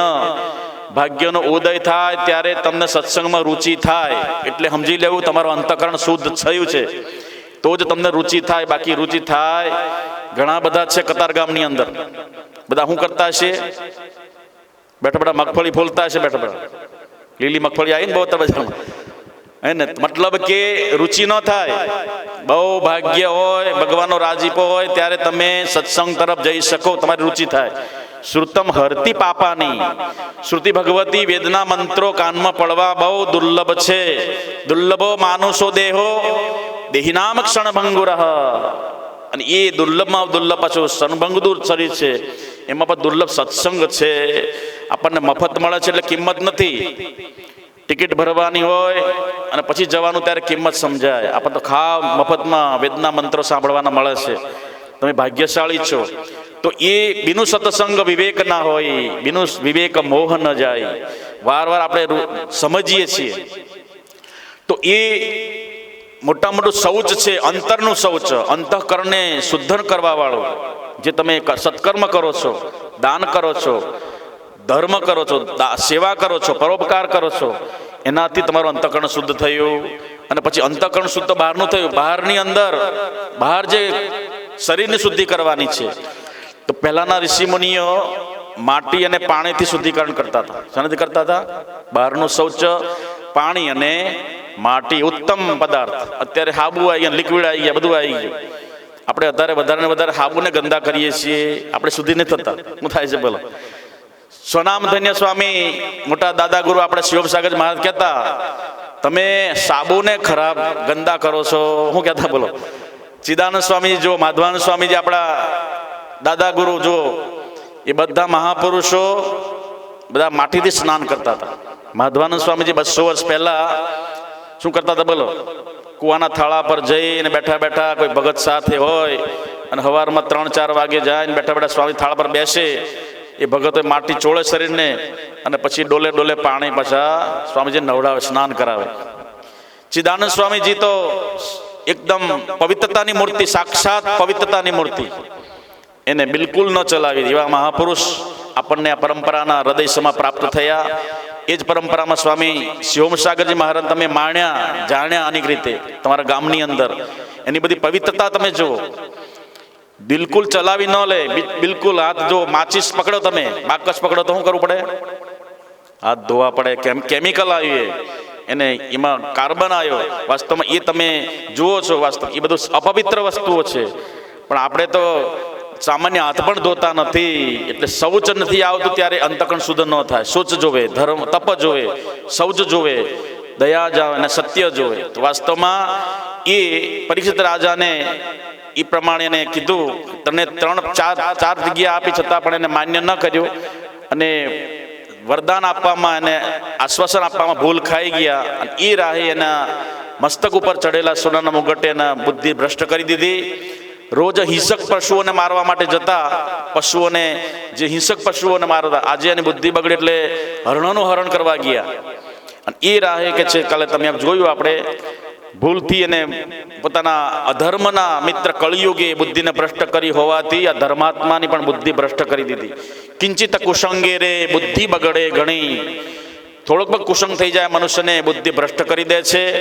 એટલે જીવનમાં મોટા મોટો જીતવાનો શું છે બોલો? સંગદોષ. નિર્માણ મોહા જીત સંગદોષા. ભગવાન સંગદોષ એટલે બહારનો પણ નહીં, આ સંગદોષ એટલે શરીરનો પણ કીધો. તમે એ શરીરના સંગદોષને લઈને પોતાના આત્માને ભૂલી ગયા. એનો મિનિંગ એ છે, સંગદોષ બહારનો તો દૂર રહી ગયો, પરાણે કોઈને તો પકડતું નથી, તમે એને પકડો છો. પણ જે શરીર સાથે સંગદોષ થયો એટલે તમે આત્માની વિસ્મૃતિ થઈ ગઈ. દેહાભિમાન ગલિતે વિજ્ઞાતે પરમાત્માની. દેહાભિમાન જ્યારે ગળતર થઈ જાય ત્યારે ભગવાન તો હાજરા હજુર છે. ભગવાનને કંઈ ગોતવાની જરૂર છે? શાસ્ત્રો પ્રમાણ છે એને. ઈશ્વર સર્વભૂતાનામ ઈશાવાસ્યમિદમ સર્વમ. બધાની અંદર પવન તું પાણી તો ભૂમિ તો ભૂદરા. ભગવાનને ગોતવાની જરૂર નથી. ભગવાન બધા રૂપે, બધા સ્વરૂપે, અનેક રૂપ રૂપાય વિષ્ણવે પ્રભ વિષ્ણવે. એ વિષ્ણુ અનેક રૂપે વ્યાપીને રહેલા એટલે એનું નામ વિષ્ણુ પડ્યું નામ. તો એ ભગવાન બધે છે, પરંતુ એને જાણવાના છે. એ પરમાત્માને જાણવા માટે અંતઃકરણની શુદ્ધિ થાય ત્યારે દેહાભિમાન ગલિતે. આ દેહાધ્યાસને ખાલી હટાવવાનો છે. અંદર આત્મા તો ઝલકી રહ્યો છે. અંદર શું છે? સનિત્યોપલબ્ધિ સ્વરૂપો હમાત્મા. એ નિત્ય ઉપલબ્ધ છે, પરંતુ નડે છે હું દેહાભિમાન. દેહાભિમાન ગલિતે પંચદશીમાં કીધું વિદ્યારણ્ય મુનિએ. દેહાભિમાન ગલિતે વિજ્ઞાતે પરમાત્મની. અને જ્યારે દેહાધ્યાસનું ગળતર થઈ જાય ત્યારે યત્ર યત્ર મનોયાતિ તત્ર તત્ર પરાત્પરમ. જ્યાં જ્યાં તમારું મન જાય ત્યાં ક્યાં બેઠે? બોલો, કોણ બેઠેલું છે? ભગવાન. આંખ મારી ઉગડે ત્યાં દાનંદ દેખું, ધન્ય મારું જીવન, કૃપાએની લેખું, ધન્ય મારું જીવન. તો કિંચિત કુસંગ જ્યારે થઈ જાય છે તો આપણે દેહાધ્યાસનો કુસંગ થવા માત્રથી દેહની અંદર આખું જીવન યાપન કરી નાખીએ છીએ. દેહને શણગારવામાં આખો દિવસ શેની સેવા કરીએ આપણે? શરીરની. આ ખવડાવ તો સારું થાય, આમ પહેરવા તો સારો લાગો, આમ કરો તો આમ લાગે, આ બનાવો તો આત્મા સુખ મળે, આમ કરવામાં આમ આનંદ આવે, આમ કરો તો આમ થઈ જાય. તો વાસ્તવમાં એનું લક્ષ્ય ક્યાં છે? એટલે વિદ્યારણ્ય મુનિ કહે છે દેહાભિમાન ગલિતે વિજ્ઞાતે પરમાત્માની. પરમાત્મા તો હાજરા હજુર છે. માયા પડદો મધ્યે પડ્યો. શરીર રૂપી જે માયાનો પડદો પડી ગયેલો, પરમાત્મા તો ત્યાં બેઠા છે. લોકડિયાની લાજે રે તાણ્યો મેં તો ઘૂંઘટો. પ્રભુ હતા પાસે રે વિભુ નહોતા વેગળા રે. વિભુ એટલે વ્યાપક. યો વૈ ભૂમા તત્સુખમ નાલ્પે સુખમસ્તી. ભૂમા એટલે વ્યાપક. યો વૈ ભૂમા તત્સુખમ. જે વ્યાપકમાં આનંદ છે, પરિચ્છિન્નમાં આનંદ નથી. જે વ્યાપકમાં આનંદ લો છો, પરિચ્છિન્ન થોડા ટૂંકામાં આનંદ નથી. યો વૈ ભૂમા તત્સુખમ ન અલ્પે સુખમસ્તી. યદ અલ્પમ તદ મર્ત્યમ, યદ મર્ત્યમ તદ દુઃખમ. જે અલ્પ છે એ મરવા વાળો, તૂટવા વાળો, ફૂળવા વાળો, બળવા વાળો, હળગી જવાળો, નાશ થવાળો, મરવા વાળો. જે અલ્પ છે એ મર્ત્યમ, યદ મર્ત્યમ તદ દુઃખમ. જે મરવા વાળો છે વાસ્તવમાં એ દુઃખનો ખજાનો છે. અને જે અમર થાય એવો આત્મા અંદર બેઠેલો છે, ઝલકી રહ્યો છે 24 કલાક, અનલિમિટેડ. અને 24 કલાક એ સનિત્યોપલબ્ધિ ઉપલબ્ધ સર્વત્ર ઉપલબ્ધ છે તમને. સ્વરૂપો હમાત્મા એને જાણવા માટે તમારો આ સંગ છોડવાનો દેહાધ્યાસ. એને એટલે ભગવાને ગીતામાં એનો મિનિંગ એ છે નિર્માન મોહા જતસંગ દોષા અધ્યાત્મ નિત્યા વિનિવૃત્ત કામા દ્વંદ્વૈર વિમુક્તા. દ્વંદ્વ શેના લાગ્યા છે બધા બોલો? સુખ દુઃખ ભૂખ તરસ એ બધા શેના દ્વંદ્વો લાગેલા છે? હે શરીરને મનને પ્રાણને લાગેલા છે. એને તમે માની રહ્યા છે એટલે ભગવાન કે હું નથી, મન બુદ્ધિ અહંકાર ચિત્તાની નાહમ, હું જ નથી. તો એ સંગદોષ લાગે તારી જાણો ત્યાં તમને સમજાય કે ચિદાનંદ રૂપ શિવોહમ શિવોહમ. અંદર બેઠો ચેતન, ચેતનને લીધે આ શરીર જણાય છે. શરીર છે એવું જણાય ક્યારે? ચેતન એટલે જણાવવું. ચેતન હોય ત્યારે જણાય, શરીર જણાય છે એવું. અને ચેતન નીકળી જાય ત્યારે શરીર જણાતું નથી. એટલે સતરૂપે પણ છે. ચેતન રૂપ આખા જગતને જાણવું હોય તો ચેતન છે ત્યારે જણાય છે. ચેતનથી જ બધું વસ્તુ જણાય, એને ચેતન્ય કહેવાય. અને એ ચેતન દ્વારા જ આનંદ આવે. ચેતન ન હોય તો આનંદ ન આવે, દુઃખ આવે. અને સત્ય હોય, ચેતન હોય ત્યારે જ આનંદ આવે. એટલા માટે એ નિત્યપલબ્ધિ સ્વરૂપો હમાત્મા. તો વાસ્તવમાં એ ધર્મને જાણવા માટે, સત્યને જાણવા માટે, ધર્મનું રહસ્ય જાણવા માટે ટીલા ટપકા કરવા, મંદિરે જઈને ઘંટડીઓ વગાડવી એ ધર્મ નથી. દીવાબત્તી કરવા, અગરબત્તીના ધુમાડા કરવા એ બધા ધર્મ નથી. પ્રાઇમરી છે, પ્રવેશિકા, સિનિયર જુનિયર નર્સરી શું છે એ બધો યુનિફોર્મ છે બધો પ્રવેશ કરવાનો. ધર્મનું મૂળ રહસ્ય તમે વેદો ઉપનિષદ ગીતા દ્વારા ખોલીને જુઓ ત્યારે ધર્મ કોને કહેવાય? ધર્મ કોઈ કંઠી પાળવાનો કોઈ વસ્તુ, પશુ પાળવાની એક વસ્તુ નથી. એટલે ગળામાં બાંધી તમે કોઈ પાળી દીધી, ધર્મ પાળ્યો. ધર્મ નહીં, ધર્મ અનુસાર જીવન યાપન કરવાનું. મનુ ભગવાને મનુસ્મૃતિની અંદર ગ્રંથમાં લખ્યું, આપણે મનુના સંતાન છીએ. મનુ ભગવાન મહારાણી શત્રુપાના. એ મનુ ભગવાને મનુસ્મૃતિ નામનો ગ્રંથ લખ્યો. વર્ણ અને આશ્રમને કેવી રીતે વ્યવસ્થિત જીવન જીવી, એ વર્ણ અને આશ્રમના ધર્મો કેવી રીતે પાળવા. એટલે ભગવાને ગીતામાં પણ કીધું ચાતુર્વર્ણ્ય મયા સૃષ્ટ. ચાતુર્વર્ણ મારા દ્વારા સૃષ્ટિ થયેલા છે, મેં એને સ્થાપેલા છે. એ અનુસાર જીવન યાપન કરવા માટે મનુ ભગવાને ધર્મના 10 લક્ષણો બતાવ્યા. ધૃતિ, ક્ષમા, દમોસ્તેય, શૌચ, ઇન્દ્રિય નિગ્રહ, ધીરવિદ્યા, સતમ ક્રોધ, દશકમ ધર્મ લક્ષણમ. આ લક્ષણો આપણા જીવનમાં ઝલકે, એની અનુસાર આપણે જીવન જીવીએ તો વાસ્તવમાં એને કહેવાય ધર્મ પાળ્યો કહેવાય. શું કહેવાય? આને ધર્મ પાળ્યો કે એ અનુસાર જીવન યાપન કરીએ. આપણે કંઠી બાંધીએ, લાંબા ઉલટાન લાંબા ટૂંકા તિલકો કરીએ, એ ધર્મ નથી. એ તો કેવળ ને કેવળ માત્ર પ્રવેશિકા છે, સિનિયર જુનિયર નર્સરી. અને એ પછી જ્યારે અંદર ઉતરો ત્યારે આ ધર્મનું રહસ્ય આપણને આ વેદાંત સમજાવે. સામાન્ય બધા ચમત્કારો એ ધર્મ ન સમજાવે. એ લોકો, અમુક લોકો બધા કરે, સાંપ્રદાયિક લોકો. ધર્મનું રહસ્ય ક્યાં સુધી? ચમત્કારો સુધી સીમિત રહી ગયું. પછી આગળ શું કહેવાય, એનાથી તમને શું લાભ થાય, એ વસ્તુ પ્રાપ્ત થઈ ગઈ. ચમત્કારોથી તો ભૌતિક પદાર્થો આપે આપણને. ચમત્કારોથી શું આપે આપણને? શું મળું વસ્તુ? એ ખાલી મળે અને લૂંટાઈ જવાળું મળે. એ વસ્તુ કાયમ ન મળે, પરમાત્માનું દર્શન ન થાય. એ તો તમે જન્મથી એ પ્રાપ્ત કરતા જ આવ્યા છો અને તમારા નસીબમાં છે એટલે તમને મળવાનું છે. અને તમારા પ્રારબ્ધમાં લખેલું વસ્તુ તમને કોઈ લઈ જવાનું નથી, અને તમારા પ્રારબ્ધમાં નથી તો તમને કોઈ મળવાનું પણ નથી. માથું પછાડો, ટાંગા પછાડો, એ પ્રારબ્ધનો નિયમ છે. તો વસ્તુ તમને મળવાની જ છે. તમારા નસીબમાં ચમત્કારો હોય તો નથી મળવાની. એટલા માટે એ ધર્મનું એન્ડિંગ નથી, ધર્મનું રહસ્ય નથી. યાદ રાખજો. એ મનુ ભગવાને કીધું કે ધૃતિ, ક્ષમા, દમોસ્તેય, શૌચ, ઇન્દ્રિય નિગ્રહ, ધીર વિદ્યા, સતકમ અક્રોધ, દશકમ ધર્મ લક્ષણમ. એટલે તમે કીધું ને ક્રોધાત ધર્મ વિનશ્યતિ, એમાં શૌચ પણ આવ્યું, ધૃતિ એટલે ધીરજ પણ આવી. અને ધીરજ કેટલી બધી રાખી બોલો? કોણે કોણે રાખી ધીરજ? સબરી માતાએ રાખી. 7 વર્ષના સબરી માતા પંપા સરોવર કિનારે મતંગ ઋષિના આશ્રમમાં ગઈ. અસહાય માતા પિતા સ્વધામ ચાલ્યા ગયા. પછી એકલી પડેલી એ બાળકી 7 વર્ષની, અને એને પછી છેલ્લે ગુરુ એના જ્યારે સ્વધામ જવા લાગ્યા ત્યારે એ સમયે 70 વર્ષની થઈ ગઈ હતી. થઈ ગયો. અને એ સમયે ભગવાન કે જે જતા જતા કીધું આ ઝૂંપડીમાં એ સબરી, આ ઝૂંપડીમાં ભગવાન મર્યાદા પુરુષોત્તમ રાઘવ આવવાના છે. ગુરુના વચનમાં ધીરજ, વચનો વિશ્વાસ, ધીરજ રાખી આપણને થોડીક 2 મિનિટ કથા મોડી થાય એટલે પગે કીડીઓ ચડવા માંડે. હે અરે જન્મો જન્મથી રોટલા અને શાક ભાખરી તો બનાવીને ખાઈને પેટ ભર્યા ને ખાળખુવા ભરાઈ ગયા ખાઈ ખાઈને. તો ક્યારેક વહેલું મોડું થાય આપણે જે લાભ લઈ રહ્યા છીએ આપણે આપણા જીવનમાં એ ભજનનું બેલેન્સ જમા થઈ રહ્યું છે. યાદ રાખજો, તમારો સમય ક્યાં વ્યતીત થઈ રહ્યો છે? 2-5 મિનિટ વધારે જમા થાય છે. યાદ રાખજો, તમે નકામો સમય નથી જતો.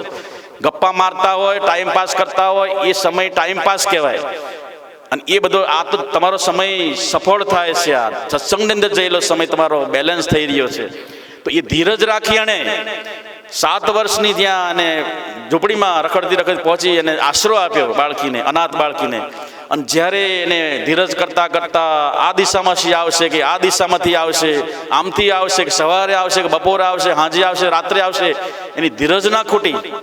અને છેલ્લે એના ધીરજના પરિણામે ધીરજ ધરને અરે અધીરા ઈશ્વર દેશે અન્ન જોને. પરમાત્મા ધીરજ રાખવાથી બધું આપે આપણને. અને એ ધીરજ રાખતા રાખતા એને 70 વર્ષ વીતી ગયા. અને એ સમયે ભગવાન જ્યારે પ્રગટ થયા ત્યારે કે છે સબરી એટલું જ કીધું, મને તમે મળ્યાનો આનંદ નહીં, પણ મારા ગુરુનું જે વાચન મને ગુરુએ વચન આપ્યું હતું ને એ વાણી ગુરુની ફળી એટલે મને આનંદ આવ્યો. સબરીએ નહોતા ચાખ્યા બોરને, સબરીએ તો ચાખ્યા હતા રામને. એને રામને ચાખી લીધા. ગુરુના વચનમાં જેને વિશ્વાસ હતો તો એટલા માટે એ ધૃતિ ક્ષમા દમોસ્તેય, ક્ષમા બીજો લક્ષણ આવે. અસ્તેય ચોરી ન હોય. તમારા જીવન મન વચન કાયાથી કોઈ જાતને પરાયા પદાર્થોને પોતાના પર હક ન કરવો એ ચોરી કહેવાય. અને એ ધૃતિ ક્ષમા દમોસ્તેય શૌચ પવિત્રતા, ઇન્દ્રિય નિગ્રહ, 5 કર્મેન્દ્રિય, 5 જ્ઞાનેન્દ્રિય સહિત 11મું મન, 11 ઇન્દ્રિયો, એને વાસ્તવમાં એકાદશી કહેવાય. શું કહેવાય? તમારે કરી કરજો, વાંધો ના નહીં પાડતા. એકાદશી આને કહેવાય. એ દિવસે નિરાહાર રહેવું અને અમરીશ રાજાની જેમ દ્વાદશ પ્રધાન એકાદશી કરવાની. આપણે કઈ કરવાની? આગલા દિવસે ઠાંસીને ખાઈ લેવાનું, પછી રાત્રે ભૂખી રહેવાનું. એક ટાઈમ હવા બપોર ખાવાનું, પછી રાત્રે નહીં ખાવાનું. અને પછી બીજો 11નો દિવસ આખો નિર્જળા, નિરાહાર, ઇન્દ્રિયોને બધાને આરામ આપવાનો. અને પછી બીજા દિવસે 12 વાગે ફરી પારણા કરવાના. અને દ્વાદશી પ્રધાન એકાદશી એવા 12 વર્ષ સુધી અમરીશ રાજાએ કરી. સમ્રાટ ચક્રવર્તી રાજા હોવા છતાં પણ પોતે જાય ને મંદિરનો ઝાડુ વાળે, કચરા માળે, પોતું વાળે, ભગવાનની સફાઈ કરે. રાજાનું રાજા પણ ભૂલી ગયા. એને નવધા ભક્તિમાં એ ભગવાનનો અનપાયની ભક્તિ પ્રાપ્ત થઈ. 5-6 ભક્તોમાં અમરીશ રાજાને સ્થાન મળ્યું છે. તો એને કહી દીધું, મતલબ કે ધૃતિ ક્ષમા દમોસ્તેય શૌચ ઇન્દ્રિય નિગ્રહ, ધીર વિદ્યા સત્યમ અક્રોધ. જે સત્ય હોય, ધીર વિદ્યા બુદ્ધિ હોય અને અક્રોધ એ ધર્મના 10 લક્ષણો આ જીવનમાં આપણે ઉતારીએ કે કંઈ પણ કાર્ય કરવામાં આવે તો ક્રોધ ના કરીએ, ધીરજ રાખીએ, બીજાને ક્ષમા આપતા શીખીએ, ચોરી ન કરીએ, જીવનમાં સત્યનો રણકાર હોય. તો આ બધા આપણે પાળીએ જીવનમાં તો વાસ્તવમાં ધર્મને પાળ્યો કહેવાય. શું કહેવાય બોલો? અને કંઠી બાંધીએ અને પછી ખોટું બોલીએ તો દુનિયાભરનો, કોઈને નડીએ, કોઈને ના નડીએ મોટા મોટો ધર્મ છે. શું છે બોલો? બાજુમાં બેઠેલા પડોશીને ન નડીએ મોટા મોટો ધર્મ છે. દયા નહીં તે ધર્મ જ સાનો. તો વાસ્તવમાં આ જીવનને ઉતારીએ તો વાસ્તવમાં એને ધર્મ કહેવાય.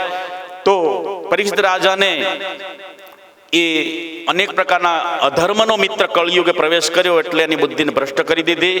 એટલે આપણે જીવનની અંદર આ ધર્મના શૌચ આદિ સુંદર જે સત્કાર્યો છે જીવનમાં આચરણ કરો તો વાસ્તવમાં આપણું મન સ્થિર રહે છે.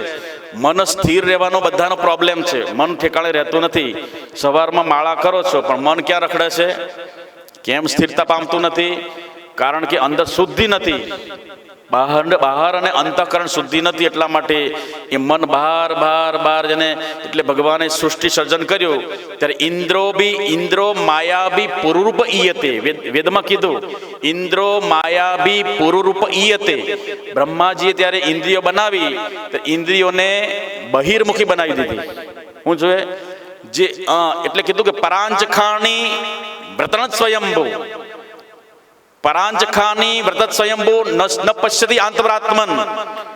જે પરાંચ ખાની એટલે ઇન્દ્રિયો, પરાંગ એટલે બાર જોયા કરે. પરાંગ ખાની વ્રત સ્વયંભૂ, સ્વયંભૂ એટલે બ્રહ્માજીએ બનાવી તો ઇન્દ્રિયોને બહિર્મુખી બનાવી. આંતરાત્મન પોતાના આત્માને જોતી નથી. કશ્ચિત ધીરઃ કોઈક ધીરવીર પુરુષ મહાપુરુષ, કશ્ચિત ધીરઃ પ્રત્યેક આત્માનમ ઐક્ષત. પ્રત્યેક આત્મા એટલે આત્મા, પોતાના આત્માને ઐક્ષત એટલે જાણવા માટે આવૃત ચક્ષુ રમૃતત્વમ ઈચ્છન. પોતાની ચક્ષુને ઇન્દ્રિયોને બંધ કરી દે છે. આવૃત ચક્ષુ અમૃત મિચ્છન, પોતાના અંદરને જાણવા માટે, પોતાની ઇન્દ્રિયોને જાણવા માટે આવૃત ચક્ષુ, પોતાની ચક્ષુને ઉલટી કરી નાખે છે. જે ઇન્દ્રિયો બાર ભાગી રહી છે, જે બાર દોડી રહી છે, એને સમજાવીને વારવાર નિગ્રહ કરીને પાછા અંતરાત્મન પોતાને જાણવા માટે એ પ્રયાસ કરે છે. તો ઇન્દ્રિયો બહિર્મુખ થવાનું કારણ મન સહિત બધી એકાદશ ઇન્દ્રિયો શાંત કેમ થતી નથી? તો વાસ્તવમાં બહાર જોવાનો એનો અભ્યાસ છે. શું છે? રોજ બહાર ભાગ્યા કરે. કારણ કે એને આપણે સ્વાદ કયો ચખાડ્યો? બોલો, ઇન્દ્રિયોને મનને કયો સ્વાદ ચખાડ્યો? હા, શબ્દ સ્પર્શ રૂપ રસ ને એનો અભ્યાસ છે. એટલે મનને જેવો તમે અભ્યાસ કરાવો ને એવો અભ્યાસ થઈ જાય. તમે જેવો અભ્યાસ કરવા માંડો એવું મન વળી જાય. તમે શરીરમાં બેસવાનો અભ્યાસ કરો તો તમારું મન ભલે પગ દુખતા હોય પણ મન તમારું બીજે લાગેલું હોય તો પગમાં દુખતો તમને દુખાવો ભૂલી જાઓ. તો મન તમારું જ્યાં જાય તો તમને કોઈક યાદ કરાવે કે પગ બહુ પગમાં તમારું મન ગયું તો પગ તો હણકા મારવા માટે, અને તમારું મન બીજે હોય તો ખાવામાં હણકા મારી રહ્યા છે પણ મન તમારું ક્યાં ગયું?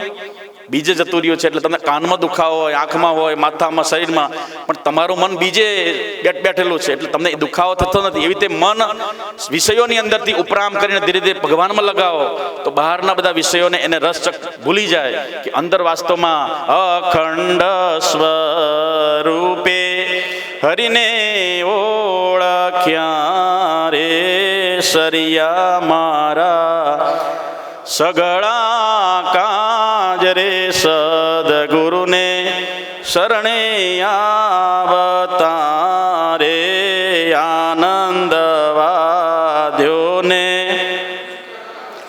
ઉલટ્યો રે પ્રગટ્યા છે પૂરણ બ્રહ્મ રે સદગુરુને આવતારે. પરીક્ષિત રાજાને પહેલેથી વિચાર હતો, એને પોતાના મનની અંદર, નહીં તો બીજો રાજા એની જગ્યાએ બીજો હોત, ધર્માત્મા અધર્માત્મા, તો વાસ્તવમાં શાસ્ત્રમાં કીધું કે સમાજના સુકૃત કર્મોને લઈને, પ્રજાના સુકૃત કર્મોને લઈને કોઈ દેશની અંદર ધર્માત્મા પ્રગટ થાય છે ભગવાન સ્વરૂપે. રાજા એટલે વિષ્ણુનું સ્વરૂપ, અને પ્રજાના સુકૃત કર્મોને લઈને કોઈ ધર્માત્મા પેદા થાય છે, અને પ્રજાના દુષ્કર્મો લઈને કોઈ છે અધર્માત્મા, જે અધર્માત્મા રાજા પેદા થાય છે. વાસ્તવમાં એ ધર્મ નિરપેક્ષતામાં લઈ જાય છે. ક્યાં લઈ જાય છે? અધર્મતા. હું તો અત્યારે કયો હાલત છે અત્યારે? રાજા જે વર્તમાન જે રાજાઓ બધા રાજ કરતા હતા, શેના માર્ગે ચાલતા હતા? ધર્મ નિરપેક્ષતા નામનું દૂષણ ઘુસાડ્યું. હું ધર્મ નિરપેક્ષતા. વાસ્તવમાં જે અધર્મને માર્ગે પ્રજાઓનું બધું કાર્ય હોય છે, સમગ્ર પ્રજાનું જ્યારે સુકૃત પુણ્ય બળ સામર્થ્ય તપ સાધના ભેગી થાય ત્યારે પરમાત્મા એ ધર્માત્મા રાજા સ્વરૂપે ભગવાન જ આવે છે પ્રજાનું કલ્યાણ કરવા. સમગ્ર જનનું સુકૃત પેદા થાય. એટલે બધાનું આમાં સહકાર હોય, સંગઠન હોય, સંપ હોય, સહયોગ હોય, ત્યારે એવા આપણને કોઈ ધર્માત્મા પ્રાપ્ત થાય, એ પ્રજાને સુખી કરે. તો એવા ધર્માત્મા પરીક્ષિત રાજા જ્યારે શ્રાપ લાગવા માત્રથી એને પોતાનું મન જે પરમાત્મા વાળી દીધું. કારણ કે એની પાસે વિવેક હતો. વિવેક હોવાથી, ધર્માત્મા હોવાથી અને પૂર્વજોના સંસ્કારોને લઈને એને પોતાના મનને વાળ્યું. ને તો બીજો રાજા હોય તો બધી સેના લઈને જેને શ્રાપ આપે એને પતાવી દે, એને પકડીને જેલમાં પૂરી દે. પણ આની પાસે ધર્માત્મા પાસે વિવેક હતો એટલે એને પોતાના પર વાળી લીધું. એને પોઝિટિવ થિંકિંગ લીધું, વિચારો પોઝિટિવ. અરે હું ઘણા સમયથી વિરક્ત થવા માટે મથતો હતો. મારા પિતૃઓ, મારા દાદાઓ પણ કે છે ધર્મને માર્ગે ચાલીને સ્વધામ ગયા, સ્વર્ગારોહણ કર્યું, અને એ પણ આ મળેલા સામર્થ્યને, સામ્રાજ્યને, એક છત્રી શાસન એવા હસ્તિનાપુરના રાજને પણ ભોગવવા ન રહ્યા. એને પણ પોતાનો વૈરાગ પ્રાપ્ત થયો. એ પણ આ રાજપાટ છોડીને એ મને સોંપીને ચાલ્યા ગયા. તો મને પણ એ વિચાર હતો એને, એટલા માટે એ મારે પણ છોડી જવું છે. જેમ યાજ્ઞવલ્ક એની બે પત્નીઓ મૈત્રી અને કાત્યાયની, એ મૈત્રી ઋષિ જ્યારે છેલ્લી અવસ્થાની અંદર જ્યારે યોગેના અંતે તનુ ત્યજામ વાર્ધક્ય મુનિવૃત્તિ નામ, વાર્ધકતા આવી એટલે મન મુનિ જેવું થઈ ગયું. એટલે ભગવાનમાં મન લાગવા એને કીધું, પત્નીઓને ભેગા કરી, મૈત્રેયી અને કાત્યાયને ભેગા કરીને કીધું કે હવે હું સંન્યાસ લેવાની તમારી પાસે રજા લઉં છું, તમને આ મારો સંપત્તિનો જે વારસો છે બધો, એ બધો રાજાઓ તરફ ભેટો મળેલી છે, એ બધું તમને સમાન ભાગે તમને વેચી દેવા માગું છું, તો તમે આ લઈ લો અને હું હવે જવા માગું છું, તમારી રજા માગું છું. ત્યારે એમાં જે વિવેકી હતી મૈત્રેયી, કાત્યાયને અડધો ભાગ લઈ લીધો અને પછી મૈત્રેયી વિવેકી હતી, એને કીધું કે તમે અધિ ભગવો બ્રહ્મ વિદ્યામ વરિષ્ઠામ, તમે જાણવા માટે જે જાઓ છો અમને જણાવો, અને તમે જેને છોડીને જઈ રહ્યા છો તો એનાથી કઈ વિશેષતા હશે, એમાં કોઈ વિશેષ પદાર્થ હશે, તમે આને છોડી રહ્યા છો. આ જે મહેલ છે, સંપત્તિ છે, એ બધુંને છોડીને જવાનો તમારો ઉદ્દેશ કંઈક બીજો છે, કારણ કે એ વસ્તુથી એનાથી પણ વિશેષ વસ્તુ હશે, આનાથી પણ ઉત્તમ વસ્તુ હશે, એટલે તમે છોડીને જઈ રહ્યા છો. એટલે કે જે એનાહમ નામૃતાશ્યામ તેનાહમ કિમ કુર્યામ, હે ભગવાન, જેનાથી હું અમર ના થઉં તો એ વસ્તુ લઈને મારે હું શું કરવું? એનાહમ નામૃતાશ્યામ, એનાથી જેનાથી હું અમર ના થઉં, તેનાહમ કિમ કુર્યામ, એનાથી હું શું કરું? તો કે હું આને અમરને પ્રાપ્ત કરવા માટે જાઉં છું, તો કે મારે પણ નથી લેવું, હું તમારી સાથે આવવા માંગુ છું. તો એ આ ધર્માત્મા એવા પરીક્ષિત રાજાને મનની અંદર થયું, ઘણા સમયથી હું હવે વિરક્ત થવા માંગતો હતો અને પરમાત્માએ મને સુંદર કૃપા કરી મારી ઉપર, અને એ શ્રાપ મને આશીર્વાદ રૂપે મળ્યા છે. મારે જોતું હતું ને ભગવાને મને એ સંતના સ્વરૂપે ભગવાન જ આવી અને મને આશીર્વાદ આપ્યા છે, એટલે મારે જલ્દી એ સત્કર્મ કરવા માટે, મારા મૃત્યુને સુધારવા માટે મારે જવું જોઈએ. અને એ સમયે જે નીકળવા લાગ્યા, અનેક નગરોની અંદર, અનેક શહેરોની અંદર, ગ્રામોની અંદર ફરતા જઈ રહ્યા છે. એ સમયે ત્યાં સરસ્વતી નદીને કિનારે, જ્યાં એને શુક્રતાલ કહેવામાં આવે છે, હરિદ્વાર તમે જાઓ તો રસ્તામાં એક સુંદર તીર્થધામ આવે છે શુક્રતાલ, ત્યાં ભગવાન ત્યાં ઉપદેશ આપવામાં આવ્યો હતો, એનું નામ શુક્રતાલ. ભગવાન સુખદેવ ત્યાં બેસીને વટવૃક્ષની નીચે પરીક્ષિત રાજાને જે મોક્ષ અપાવ્યો હતો, એ શુક્રતાલમાં કે જે સુંદર ગંગા કિનારે ત્યાં પોતાનું આસન વાળીને બેઠા છે. એ સમયે અનેક ઋષિ મુનિઓ એ સમજ્યા કે સમ્રાટ ચક્રવર્તી મહાપુરુષ ભર યુવાનીમાં આ રાજપાટ છોડીને અહીં આવીને બેઠા છે, અને એને શ્રમિક ઋષિનો શ્રાપ લાગેલો છે. એ શ્રાપના નિવારણ માટે 7 જ દિવસ માટે આ રાજા આપણા માટે હવે એનું દર્શન થશે, એવું સમજીને અનેક ઋષિઓ ત્યાં આવવા લાગ્યા. અત્રિ, વશિષ્ઠ, ચ્યવન, શ્રદ્ધાન, અરિષ્ટનેમિ, ભૃગુ, અગિરા, પારાશર, વિશ્વામિત્ર, પરશુરામ, ઉત્તમ, ઉત્તાનપદ, સૌરભ, મૈતલ, વરુણ, અધિષ્ઠ, ભરદ્વાજ, ગૌતમ, પીપલાદ, મૈત્રેય, ધૌમ્ય અને ભગવાન વ્યાસ આદિ સમ્મે મહર્ષિઓ, બ્રહ્મર્ષિઓ, દેવર્ષિઓ, રાજર્ષિઓ અને બધા કે છે ત્યાં આખો સમાજ ભેગો થઈ ગયો એકદમ. કેમ કે આ તો ધર્માત્મા રાજા હતા, અને પૃથ્વીના પ્રથમ એક જ એવા રાજા હતા ધર્માત્મા. અને એ સમયે કળિયુગનો પ્રવેશ થવાનો, ત્રેતા પૂરો થવાનો હતો, કળિયુગ દ્વાપરનો પ્રવેશ કરવાના હતા, કરી ગયા. અને એ શ્રાપને લઈને આ લોકોને ખબર પડી, આપણા દેશનો આ ધર્માત્મા હવે પૂર્ણવિરામને આરે જઈ રહ્યા છે, આપણે એના દર્શન કરી લેવા. અને એ સમયે ભેગા થઈને તે સમયે સત્કાર કર્યો, આદર કર્યો. ચારે બાજુ બેઠા આસન વાર્તાલાપ કરવા લાગ્યા. પરીક્ષિત રાજાએ બધાને પૂછવા લાગ્યા, એ બ્રહ્મર્ષિઓ, રાજર્ષિઓ, મહર્ષિઓ, ઋષિગણ, મારે એક પ્રશ્ન છે કે જે મનુષ્ય મરણાસન હોય, જેનું મૃત્યુ એકદમ નજીક હોય, એ મનુષ્ય શું કરી લેવું જોઈએ? પોતાના મૃત્યુને સુધારવા માટે, મૃત્યુ પર વિજય મેળવવા માટે શું કરવું જોઈએ? અનેક પ્રશ્નો કરવા લાગ્યા. છતાં બંને હાથ જોડીને ચર્ચા કરતા ત્યાં અચાનક એ બંને ઋષિ મુનિઓ વખાણ કરવા લાગ્યા. હે પરીક્ષિત, અભિમન્યુ નંદન, તું શાસ્ત્રમાં ભાગ્યશાળી છે. તારા પૂર્વજો તો જુઓ, અનેક પ્રકારના યાતનાઓ વેઠવા છતાં પણ એને મોટો લાભ મળ્યો ભગવાન કૃષ્ણનો. કેનો લાભ મળ્યો? એ ભગવાનને જાણવા માટે, જોવા માટે, માણવા માટે, દર્શન કરવા માટે, એની થોડીક ઝલક પ્રાપ્ત કરવા માટે મોટા ઋષિઓ, જે સૌભરી અને વિશ્વામિત્રા ઋષિઓ 60,000 વર્ષ તપસ્યામાં રહ્યા છતાં પણ ભગવાન એક ક્ષણ પણ કે છે ઝલક પાપી ના શક્યા. એ ભગવાન તમારા દાદા પિતૃઓની પાસે પડછાયો બની અને ઢાલ બનીને ભગવાન તમારા બધા દુઃખોનો, ભગવાન તમને દુઃખોથી બચાવ્યા. એ પરીક્ષિત, અભિમન્યુ નંદન, વાસ્તવમાં તમે ધન્યશાળી છો, ભાગ્યશાળી છો. અમે તમારી અંદર એવા મહાત્મા પુરુષો, તમારા દાદાઓના દર્શન કરી રહ્યા છે. અમે એ ધર્માત્માઓ હતા, કારણ કે એ સ્વયં ભગવાનનો અંશો જ હતા. બધા 5 દેવના અંશો હતા. 5 પાંડવો કોણ હતા? દેવો જ અંશ હતા, દેવોથી ઉત્પન્ન થયેલા હતા, એ સામાન્ય નહોતા, એને કોઈ મારી ન શકે. ભલે આપત્તિ આવે, વિપત્તિ આવે, દુઃખોની સરવાણી થઈ, પણ એની ઊની આંચ ના આવી, કારણ કે એ બધા રાજપુરુષો, દેવી પુરુષો હતા, દેવોના અંશમાંથી આવેલા હતા. અને વિશેષ તો ભગવાન એની સાથે રહીને અનેક પ્રકારના છે એની સાથે સહાયરૂપ થયા. એટલે એ પ્રમાણે પરીક્ષિત રાજા કહેવાય, હું ધન્ય છું. ઋષિ મુનિઓ તમારો ખૂબ ધન્યવાદ. અને તમે અત્યારે મારા પર કૃપા કરવા પધાર્યા છો. આટલા બધા ઋષિગણ હજારોની સંખ્યામાં મને દર્શન આપી રહ્યા છો. એટલે વાસ્તવમાં સાધુનામ દર્શનાથ પુણ્યમ તીર્થીભૂતો હિ સાધવ કાલે ન ફલતી તીર્થ સદ્ય સાધુ સમાગમ. શાસ્ત્રમાં કીધું કે તીર્થોમાં જવાથી તીર્થોનું ફળ કાલાંતરે મળે, પણ સાધુ પુરુષનું દર્શન તાત્કાલિક મળે. એના દર્શન કરવા માત્રથી દર્શનથી દુષ્કૃટ ટળે ને પ્રસન્નતા પાવન થાય.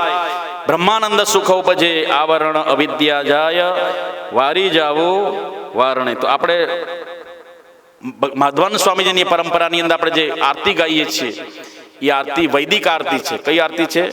વેદોના મંત્રમાંથી નિચોડ કાઢેલા પદોમાં બનાવેલી, અખા ભગતે વણેલી, અને એ આરતી આપણે ગાઈએ છીએ. માધવાન સ્વામીજી ગોતી ગોતીને આરતી બનાવી આપે, કારણ કે એ પદોની સાથે આપણો વેદાંતનો ઝલકાર થાય, વેદો સાથે કોન્ટેક્ટ થાય, કનેક્ટ થાય આપણો, અને એ સમજાય કે આપણા જીવન સાથે જ વણાઈ ગયેલી આરતી છે, સામાન્ય આરતી નથી આ. એટલે આપણી આરતી વેદાંતની આરતી છે. અખા ભગતે જે વેદાંતના પદો ગાયા અને નિષ્કુળાનંદ જે પદો ગાયા, અનેક પ્રકારના કે છે જે અનેક પ્રકારના ગાયા વેદો, એ બધા વેદોની આરતી છે. એ આરતીની અંદર કીધું કે દર્શનથી દુષ્ટ ટળે ને પ્રસન્નતા પાવન થાય. દર્શન એટલે આમાં કીધું કે સાધુનામ દર્શનાથ પુણ્યમ તીર્થીભૂતો હિ સાધવ. દર્શન સાધુઓ દર્શન કરવા માત્રથી ઢગલો પુણ્ય થઈ જાય છે. કાલે ન ફલતી તીર્થ.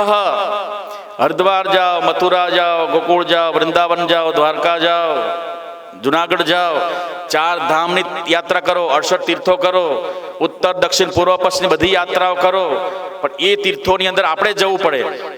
જ્યારે સાધુનામ દર્શનાથ પુણ્યમ તીર્થી ભૂતો હિ સાધવ. મહાપુરુષો સાક્ષાત હાલતું ચાલતું તીર્થ છે, એ તમારા ઘરના આંગણામાં પણ આવે. એટલા માટે એટલે કાલે ન ફલતી તીર્થ. એ બધા તીર્થોનું ફળ તો કાલાંતરે મળે, પણ સદ્ય સાધુ સમાગમ. કેમ? દર્શન માત્રથી દુષ્ટ ટળી જાય છે, અને સ્પર્શ કરવાથી પાવન થવાય. સ્પર્શ એટલે શું કહેવાય બોલો? ગુરુને અડવો શું કહેવાનું? તો ટાંગા તોડી નાખો, ગુરુજીને પકડી હેઠા પાડી દો. સેવા કરવા જાઓ તો ગુરુનું ગળું દબાઈ દો. હાલો ગુરુજી અમે કીધું ને અખા ભગત ભાઈ ગુરુને સ્પર્શ કરવાનું પાવન થવાય, એનું મિનિંગ નથી, યાદ રાખજો. એને મોટી ભાષામાં ખાલી એ છે, બરોબર, પણ આજ્ઞા પાલન મેવા હું સતામ સેવા સનાતની. ગુરુની આજ્ઞામાં રહેવી એ જ મોટા મોટી સેવા છે. ગુરુની આજ્ઞા પાળવી. તો મતલબ કે સ્પર્શ કેમ કરવો? તો સ્પર્શ એટલે ગુરુના શબ્દો આપણા કાનમાં સ્પર્શ કરે. ગુરુના શબ્દો છે કેવા છે બોલો? મંત્ર મૂલમ ગુરુર વાક્યમ. ગુરુના વાક્યો મંત્ર સમાન માનીને કાનને સ્પર્શ કરે, એને સ્પર્શ કર્યો કહેવાય. અને સ્પર્શ કરવા માત્ર શું થઈ જાય? મોક્ષ મૂલમ ગુરુ કૃપા. મંત્ર મૂલમ ગુરુર વાક્યમ, તો વાક્ય બને. મોક્ષ મૂલમ ગુરુ, એ મોટા મોટી ગુરુની કૃપા છે, સ્પર્શ કરવાથી નહીં. સ્પર્શ એટલે શબ્દોનો સ્પર્શ. કેમ? સંતના શબ્દો સવા સવા લાખના રે, સંતને શબ્દે રહે વિશ્વાસ, તેને ન રહે જમનો ત્રાસ. સંતના શબ્દો સવા સવા એટલે ભગવાન દેવાદિદેવ મહાદેવ મા પાર્વતીને કીધું કે મંત્ર મૂલમ ગુરુર વાક્યમ મોક્ષ મૂલમ ગુરુ કૃપા. આ શબ્દો છે એ મંત્ર સમાન સમાન સમજીને હૃદયમાં સ્પર્શ કરાવો. હૃદયને સ્પર્શ થતાની સાથે જ અનેક જન્મના બધા પાપો અંદર પ્રક્ષાલન થઈ જાય. મન બુદ્ધિ ચિત્ત અહંકારના સ્પર્શ ક્યારે થાય? એ શબ્દો અર્થે તારે તમે એને શ્રવણ એટલે કે શ્રુતમ હરતી પાપાની. શ્રવણ કરવા માત્રથી પાપોનું હરણ થઈ જાય. એટલે મૂળદાસે પણ કીધું ધોળની અંદર, કરતા તપ તીર્થ વ્રત યોગ કે ફરતા, ખૂટીએ જીરે સંત ટાળે, ત્રિવેદે ના તાપ કે. શબ્દે છૂટીએ જીરે. કયો શબ્દ? મંત્ર મૂલમ ગુરુર વાક્યમ. એ શબ્દનો સ્પર્શ થયો.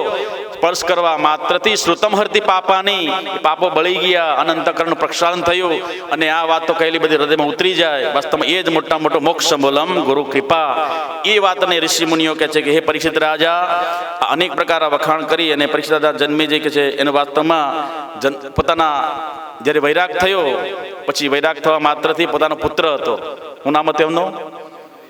વૈશંપાયન. એણી પેણે બોલ્યા, સુજન મે જન રાય, વિસ્તારી સંભળાવું તુજને મહાભારત મહિમાય. વૈશંપાયન ઋષિને સમજાવે છે આખું મહાભારત. અંદર મિનિંગ છે બધું, ખાલી કહાનીઓ, વાર્તા, સ્ટોરીઓ બધી નથી. આ ઇતિહાસ નથી. આ વાર્તા જીવનમાં એ બધું ઉતારવાનું છે. કંસ હોય કે ધૃતરાષ્ટ્ર હોય કે પછી ધનંજય હોય કે વનંજય હોય, પરીક્ષિત હોય, એ જીવન બધા આપણા પાત્રો, આપણી અંદર મહાભારત ઘટી રહ્યું છે. એ જીવનમાં શબ્દોના અર્થ સમજીએ તો વાસ્તવમાં રોજની રોજ ઘટના આપણી અંદર ઘટી રહી છે. સમજવા માટે પ્રયાસ કરીએ, ભગવાનના ચરણ પ્રાર્થના કરીએ. અને આ ભાગવતી આતાને આજે સુંદર ઉત્સવ, આજે પર્વ છે આપણે નાગ પાંચમ. એ પાંચમ મતલબ કે એ નાગને દૂધ પાવાનો પાંચમ નથી. આજે શનિ છે? પંચેન્દ્રિય નિગ્રહ તપઃ. 5 ઇન્દ્રિયો પર નિગ્રહ કરો. એ ફૂફાળા મારી રહી છે અંદર. શું મારી રહી છે? આપણી ઇન્દ્રિયો, શબ્દ, સ્પર્શ, રૂપ, રસ, ખાવાને, એ 5 ઇન્દ્રિયો, 10 ઇન્દ્રિયો છે ને, 5 કર્મેન્દ્રિય, 5 જ્ઞાનેન્દ્રિયો, એ 5 વિષયને ખાવા માટે ફૂફાળા મારે છે. એ રસ વિષયનો રસ ખાવા માટે, અને એ વિષયના રસને ખાવા માટે, એનો નિગ્રહ કરવા માટે આ પાંચમનું પર્વ એટલા માટે છે. અને એટલે માટે પંચમે પંચ વિષયનું રે પરિબળ છે મોટું, તે સુખને સત્ય માની રે ક્યાં ભવમાં ભટકું. પંચમે પંચ વિષયનું પરિબળ છે મોટું, એ સુખને સત્ય માની રે ક્યાં ભવમાં ભટકું. એ 5 વિષયના બળને કે છે હું સત્ય માની અને વારવાર મારું આવાગમન થાય. પુનરપી જનનમ પુનરપી મરણમ પુનરપી જનની જઠરે શયનમ. એટલા માટે અખા ભગવતે છેલ્લે કહી દીધું કે કહી અખોય અવિચળ પદના સદગુરુ દાતા સોય, કાળજાળમાં આવે નહીં ફરી જન્મ મરણ હોય, અને નવ હોય વારી જાવું વારણે. ભગવાનના શ્રી ચરણ પ્રાર્થના કરીએ, વાણીને વિરામ આપીએ. સુંદર પવિત્ર ચાતુર્માસ, શ્રાવણ મહિનો, અને એવો સુંદર કે છે આપણે માધવાનંદ તાપી કિનારે કરણની ભૂમિની અંદર આપણને સુંદર લાભ મળી રહ્યો છે. ભાગ્યનો ઉદય થયો અને ગુરુજીનો કૃપા અને ભગવાનનો રાજીપો, આ સુંદર સત્સંગ તમે લાભ લઈ રહ્યા છો. ભગવાનના ચરણ પ્રાર્થના કરી વાણીને વિરામ આપીએ. સર્વત્ર સુખિના સંતો સર્વે સંતો નિરામયા, સર્વે ભદ્રાણી પશ્યંતો મા કશ્ચિત દુઃખ ભાગ ભવેત. ઓમ શાંતિ શાંતિ શાંતિ. બોલ સચ્ચિદાનંદ ભગવાન કી જય. ભાગવત ભગવાન કી જય.